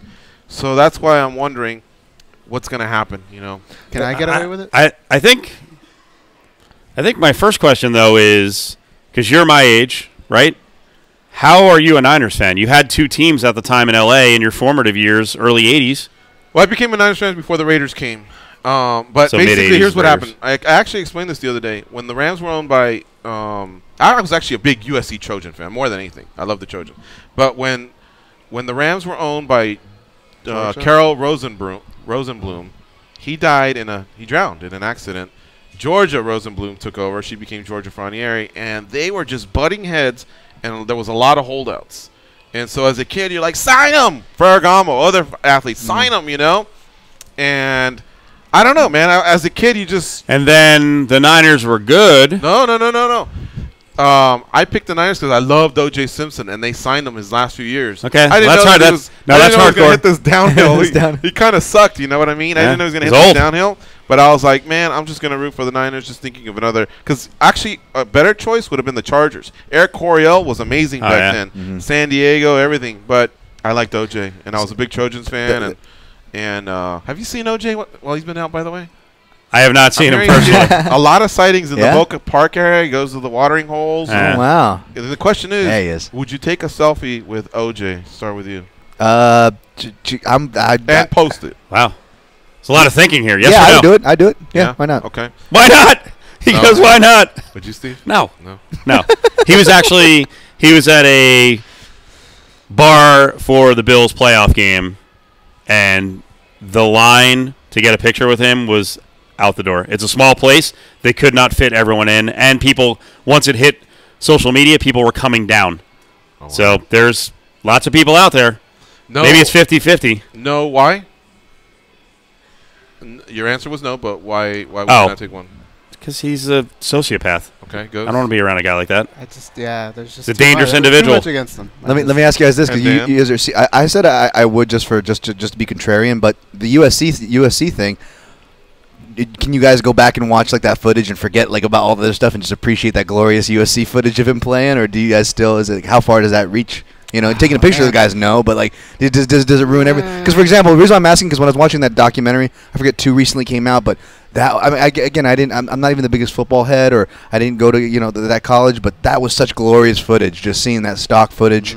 I loved O.J. Simpson, the player, man. I loved O.J. He used to do these Hertz commercials where he'd jump over the luggage. I mean, he was a freaking icon. And then he's the first black athlete to cross over to white America. And he was doing the Hollywood scene and everything. Right. And yes, in the mid-'90s when that happened, I didn't need to see all this fucking forensic evidence. As soon as they said it, and a few people said there's a glove, there's blood, oh fuck, he did it, Right. All right, but now we're 20-some years removed. To answer the question, would I do it? I'm not running after him. I'm not looking at a social media post and driving to it. But I guess if I ran into it, I might, and then there might be some sort of a spin on the picture itself. I was telling my buddy, he asked me the question the other day. I thought it'd be a great question for you guys. I'd probably put. He asked me to take the picture. I don't know. I just as a goof, I guess.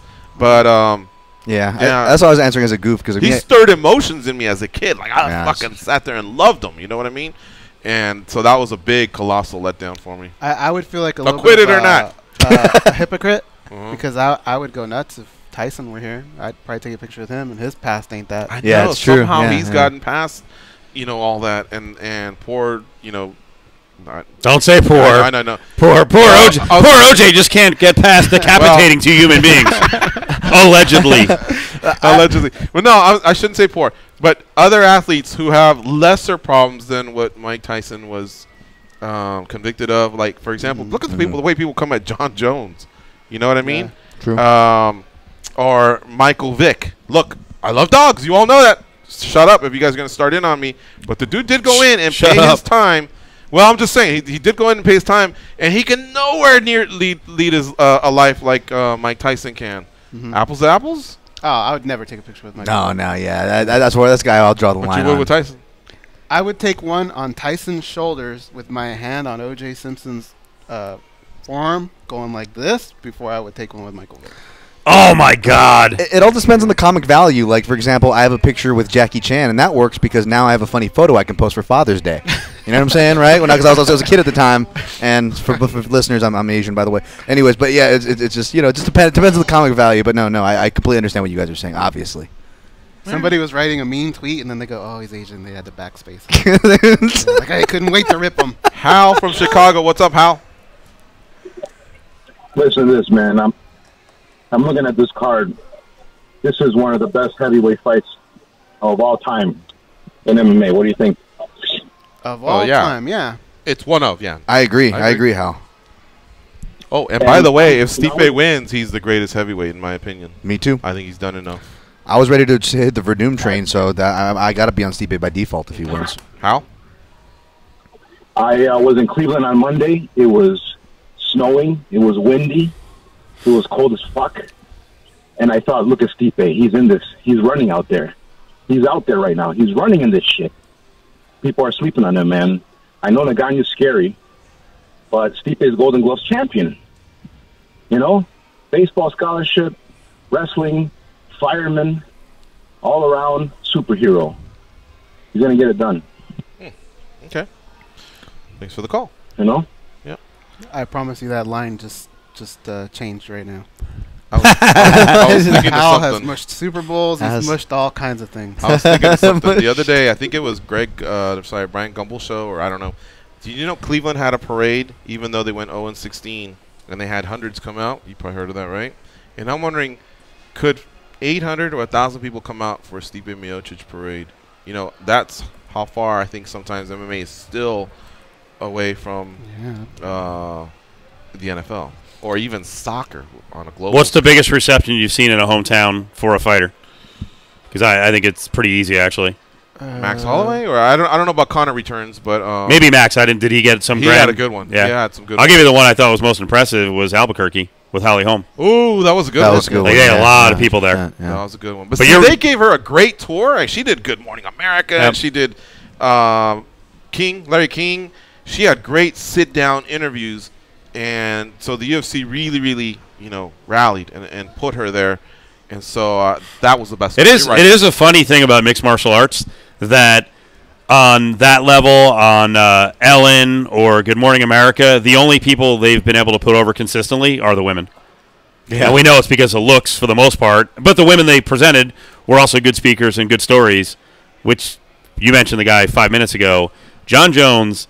There's a million reasons why John Jones is a complete dick, but one of the big ones is that, and listen, all he did was screw himself. He kind of screwed the sport. For some reason, he and management decided that they didn't want to get over. Like, they didn't want to go on those shows, right? He's an engaging guy. I mean, he's fake. I didn't know that. He declined those types of shows? They would decline major shows. Like, there was an attitude like, nah. Can't do Good Morning America. Like, what? I didn't even know that. With two NFL playing brothers, and he's could have helped his comeback story. You have to worry about what's going to come out of his mouth. You're saying before he was getting in trouble and he was at the top, he was declining stuff. Yes. Wow, bad move. Yes, heard stories about that, and I was like, why? Why would you have an attitude? That's how you make money. That's how you go next level. Yeah. That's how you become like a boxer and make tens of millions of dollars and not have to fight with the promoters. And look at what Connor did all the work he needed to, right? He was tirelessly working, doing promotional stuff. Now he's dialed back on it because he's there. But that's what led to him, in addition to the performances, Right. making all that money because he was available. Same thing with Ronda. Say whatever you want about Ronda Rousey. She put in all the work. Then she went mental once she lost, and then she didn't want to do anything, but she put in the work. Yeah. Completely agree. We got to take the last break. You're listening to MMA Junkie Radio on Sirius XM. Rush 93. Stay close. We'll be right back to close up shop.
But if I had to bet picks, I might be in on that.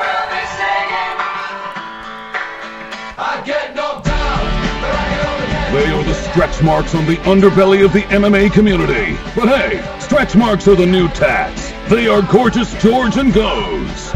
Sirius XM Radio is giving our subscribers a chance to win an opportunity to go to Minneapolis, Minnesota for Super Bowl 52. One grand prize winner will win receive a trip or two, including airfare, 3 nights hotel stay, and 2 tickets to Super Bowl 52 on February 4th in Minneapolis, Minnesota.